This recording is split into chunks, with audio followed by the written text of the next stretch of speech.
there is a culture of retribution that is sweeping through America. And the LA Times had a good piece on it. They talk about the way in which people are cast in certain ways such that there is retribution almost built into what they do.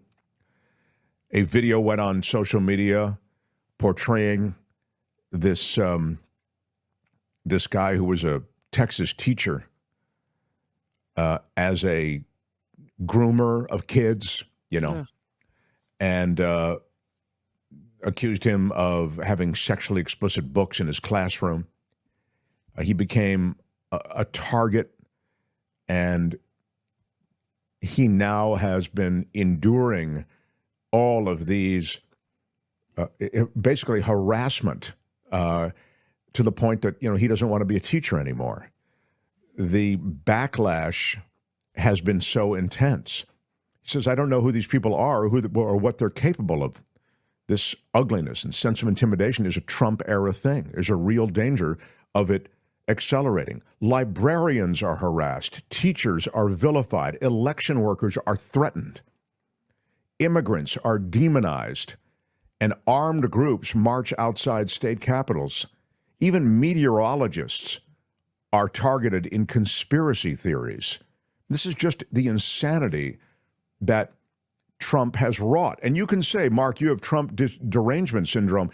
I would say to you, none of this was happening before Trump began throwing these bizarre rhetorical fireballs, and then including the Qsters and the conspiracy theorists in his camp. And so they had this high-profile spokesperson, if you will, to sort of change the face of American politics. And he's so bullying and so intimidating that he's able to cow an entire party, the GOP. One election worker said, I can't go to the grocery store without being seen as a pariah. Another had to take their name off the mailbox at their family farm in Wisconsin because they feared threats from people coming from out of town.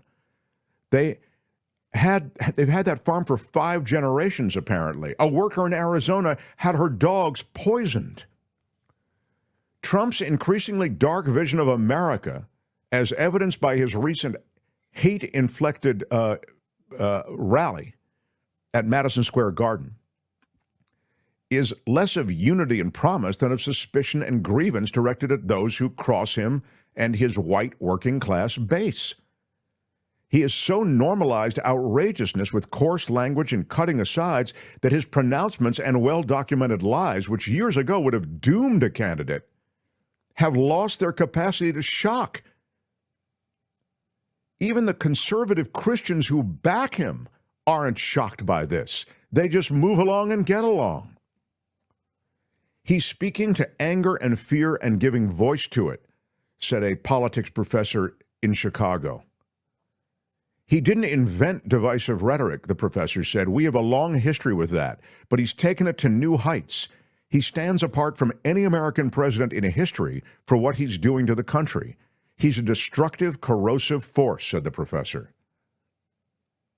A recent study by the Chicago Project on Security and Threats suggests that Trump has incited extremes and increased the potential for political violence. This is what Kim was saying before. 6% of Americans, the equivalent of 15 million adults, believe that force is justified to return Trump to the White House. 8%, about 21 million adults, agree that force could be used to prevent Trump from returning to the White House as president. Trump has said that sometimes revenge can be justified. Those are his actual words. He's called for vengeance against political opponents, including President Biden. He suggested that General Mark Milley, the former chairman of the Joint Chiefs of Staff, deserved to be executed. That's what he said. Republicans have sought to soften his sentiments by describing it more as campaign stuff that you say. No, it isn't. Normal people don't say that. Marco Rubio, who to me, what a transformation. He became Trump's little bitch so quickly. He went from running against him, you'll remember him on the debate stage, little Marco, to now being his bitch. He can't wait to go, Mr. President, look what the Democrats are saying. Look what the Democrats are saying. In July, he told CNN that Donald Trump, this is a quote, has been the one that's been very clear that his vengeance is going to be by winning and making America great again, not going after his political opponents. So, I mean, that's just completely sane-washing, to use the phrase that has now become popular, sane-washing all of his comments. No, Marco Rubio, he said he's going after his political opponents. He said that specific thing. You can say, no, Donald Trump has been very clear his vengeance is going to be by winning at the polling place. No, that's not what he said. John Kelly described him as a fascist. He sometimes sounds like a newsreel from 1930s Germany, calling his enemies vermin, sick people, claims immigrants are poisoning the blood of the country. He invokes gangster Al Capone, speaks fondly of authoritarians, including Russian President Vladimir Putin, Saudi Crown Prince Mohammed bin Salman, MBS. Trump called him a friend of mine. The CIA concluded that while Trump was in office, Salman ordered the murder of opposition journalist Jamal Khashoggi.